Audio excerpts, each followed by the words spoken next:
হ'লেও মই অকণমান আপোনালোকক দেখাইছোঁ। এয়া বিলাহী, ডিম আৰু বেঙেনা এনেদৰে ভাজি আছোঁ।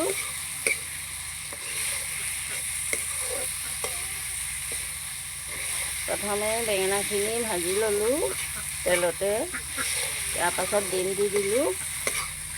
ডিম দিয়াৰ পাছতে আৰু ৰেড চিলি মছলা, বিলাহী সকলোখিনি দি দিলোঁ। এনেদৰে বনাইছোঁ। আপোনালোকে এনেদৰে বনাই নে নবনাই জনাবচোন দেই।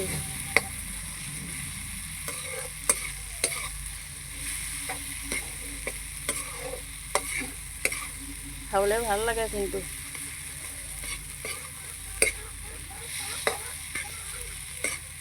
আপোনালোকে এদিন এনেদৰে বনাই খাই চাবচোন, বহুত ভাল লাগে খাই। মই মাজে সময়ে কেতিয়াবা বনাওঁ মানে।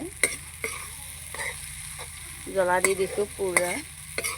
আজিলৈ ভিডিঅ'টো ইমানতে এৰিছোঁ দেই। আপোনালোকে লাইক কমেণ্ট কৰিব, শ্বেয়াৰ কৰি দিব লগতে আৰু ছাবস্ক্ৰাইব কৰি দিব। অসমীয়া বোৱাৰী হয় মই দেই।